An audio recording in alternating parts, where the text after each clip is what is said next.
2021년 상반기 세계 속의 대한민국 진짜 팩트만 잡아드립니다. 요즘 한국의 국격은 날이 갈수록 올라가고 있습니다. 오늘은 2021년 세계 속의 대한민국에 대해서 정리해보는 시간을 가져보도록 하겠습니다. 해피스튜디오 구독. 안녕하세요, 해피스튜디오의 사랑아빠입니다. 한일부부 컨텐츠를 보고 싶어서 오신 분들께 양해 말씀드리고요. 오늘은 날이 갈수록 놀랍게 격상하고 있는 한국 관련 소식을 한국인 유튜브로서의 사명감을 가지고 한번 정리를 하고 가야 할 것 같아서 영상을 만들게 되었습니다. 요즘 대한민국은 방역, 무역, 외교 싹 다 발라버리고 있습니다. 먼저 방역 팩트 짚고 넘어가겠습니다. 한국에선 대부분의 언론사들이 공격하고 까내리는 동안 외국에서의 한국 방역 능력은 엄청난 찬사를 받고 있습니다. 물론 한국에서도 백신 접종이 시작됐음에도 감염자와 사망자는 줄어들지 않고 백신 접종 속도도 빠르지 않습니다. 하지만 정부와 적재적소에 배치되어 있는 능력자분들 덕분에 한국은 인구 대비 감염자 수 또 감염자 대비 사망자 수가 다른 나라에 비해 현저히 적은 편에 속하는 건 사실입니다. 방역에 성공했던 대만이나 뉴질랜드 같은 나라들은 처음부터 강력한 봉쇄 정책으로 인해 대외 무역 감소를 짊어져야 했고, 한국 정부는 하늘길을 막지 않아 초반에 엄청난 반대를 받아왔지만 치밀하고 엄격한 내부 통제와 위기 때마다 단결되고 성숙한 시민의식으로 인해 결국 봉쇄 없이 민주적이고 자율적인 방법으로 방역에 성공했다는 평가를 받고 있습니다. OECD 발표와 IMF의 발표가 나올 때마다 한국의 경제 성장률은 선진국들 안에서 가장 높은 수준을 유지했고, 6.25 참전 국가에 마스크를 보내주고 한국 개발 검사 키트를 수출하는 등 세계인들에게 모범적인 인식을 심어주었으며, 기레기들의 발목 잡기 안에서 뉴딜 정책, 신남방 정책, 신북방 정책 등 활발한 무역 활동과 공격적인 외교 활동까지 끊임없이 뭔가를 만들어내고 움직이는 모습을 보여줬습니다. 헝가리, 폴란드 2020년 8월 한국인 입국자 자가격리 없이 입국 가능. 독일 2021년 1월 한국인 입국자 자가격리 없이 입국 가능. 프랑스 2021년 6월 한국인 입국자 자가격리 없이 입국 가능. 이외에도 네덜란드, 루마니아, 크로아티아, 슬로베니아, 알바니아, 사이프러스, 핀란드, 체코, 벨기에 등 한국을 저위험 국가, 일명 녹색 국가로 분류해 음성 확인서가 필요한 곳도 있지만 자가격리 없이 출입국을 허용하는 국가들이 늘어나고 있습니다. 코일9를 통해 대한민국의 위상을 엿볼 수 있는 내용이었습니다. 다음으로 무역 팩트 살펴보겠습니다. 코일9 이전 혹은 코일9 이후부터 시작된 무역 관련 사업들이 순조롭게 진행되고 있으며, 그중 눈에 띄는 사업들을 살펴보겠습니다. 2020년 한 해 선박 수주 점유율은 43%로 중국 41%를 제치고 1위를 차지했습니다. 게다가 2021년 1분기 수주율은 52%로 그 격차는 더욱 벌어지고 있습니다. 전세계 선박 발주량은 66% 수준으로 감소했지만 한국은 10년 내 가장 많은 선박을 수주한 나라가 되었습니다. 금액 규모는 138억 달러로 한국 돈 20조 원에 육박하는 금액입니다. 2020년 12월 대한항공은 2,900억 원에 달하는 미국 전투기 정비사업 수주를 따냈습니다.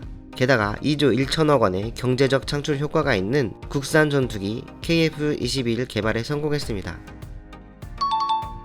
대우조선해양은 인도네시아로부터 1조 2천억 원에 달하는 잠수함을 수주해 2021년 3월 모든 인양을 마쳤습니다. 이로써 영국, 프랑스, 러시아, 독일에 이어 5번째로 잠수함 수출국으로 인정받게 되었습니다. 그뿐만이 아닙니다. 아시아 남부지역과 인도까지 10개국을 대상으로 추진 중인 신남방 정책, 공동 번영과 평화를 목적으로 한 이 사업은 문재인 정부의 핵심 외교 정책입니다. 우리나라는 무역 의존국이면서 무역 대상이 미국, 중국, 일본으로 집중되어 있어 조그마한 사건에도 커다란 타격을 입을 수 있는 나라입니다. 중국 사드보복이나 일본의 수출 규제만 봐도 알 수 있을 것입니다. 물론 일본의 수출 규제는 발을 잘못 뒤져 일본만 큰 코 다치니 결국되었지만, 대한민국은 언제나 약자 입장이며 불안한 상황에 놓여 있어야 했습니다. 교역액 연 220조 규모의 엄청난 사업을 한국이 주도로 추진하고 있는 신남방 정책. 이 신남방 정책이 성공만 하면 중국과의 무역 규모와 비슷한 규모의 수익을 창출할 수가 있고, 이미 조금씩 성과가 보이고 있습니다.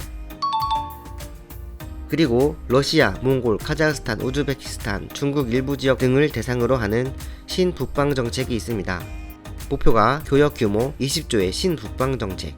잘만 성공하면 단순히 교역액을 산출하는 것으로 끝나는 것이 아니라 시베리아 횡단 철도를 통해 러시아에서 유럽으로 나아가는 더 큰 그림을 그릴 수 있다는 것입니다. 이것들은 모두 관련 국가들의 이익과 연결되고 특히 러시아 하원들이 문재인 대통령 연설에 기립박수를 친 이유입니다. 이 모든 것이 코로나 시기에 꾸준히 진행되고 있는 무역 활동입니다. 마지막으로 방역과 무역을 통해 격상된 대한민국 외교 활동입니다. 대한민국은 연일 레벨업을 하며 성장하고 있고 외교 활동으로 그 결과가 여실히 보여지고 있습니다. 2021년 현재 대한민국은 일본 이외에 어디를 가나 환영을 받고 있습니다. 특히 지난 5월 한미 정상회담에서 만들어낸 노력의 산물은 백신 파트너십 체결과 국방 강화의 결과를 이끌어냈습니다. 뿐만 아니라 한국전 참전용사 명예훈장 수여식의 이벤트에 문재인 대통령을 초청하며 미국 대통령 쪽에서 적극적으로 동맹관계를 과시했고, 문재인 대통령이 보낸 신년 인사 카드를 꺼내들며 자랑하는 낸시 펠로시 하원 의장을 보며 높아진 한국의 위상에 개인적으로 가슴속에서 뿌듯함을 느꼈습니다. 미국은 진심도 없이 예의를 갖추기 위해 오버된 행동을 하지 않는 나라입니다. 마스크를 이중으로 하고 햄버거를 먹던 미일 정상회담과 차이를 느끼게 하는 부분입니다.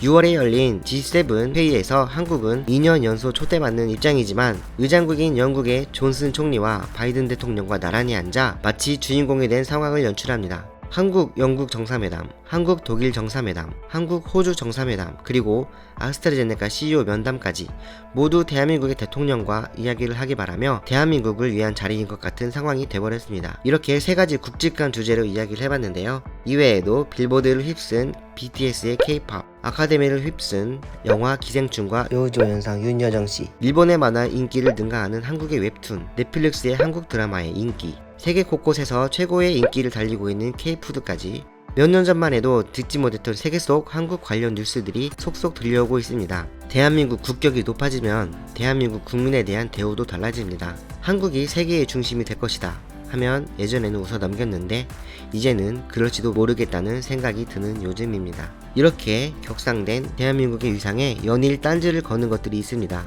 대한민국은 언론과 표현의 자유 아시아 1위이면서 동시에 언론의 신뢰도는 4년 연속 세계 꼴찌임을 자랑하는 기레기 천국입니다. 연일 발목 잡기와 가짜뉴스로 도배를 하며 대한민국 깎아내리는 역할을 자처하고 있습니다. 우리는 그러한 기레기들을 잘 분간하여 선동되지 않고 진실의 눈을 갖고 세계가 대한민국을 바라보는 시각에 초점을 두어야 할 것입니다. 대한민국은 예로부터 국민이 강한 나라이며 모든 역경과 파도를 넘어오고 견뎌온 나라입니다. 우리 아이들에게 물려줄 이 나라가 더욱더 살기 좋고 행복한 나라가 됐으면 좋겠습니다. 이상으로 우리나라, 대한민국에 대한 이야기를 마치겠습니다. 감사합니다.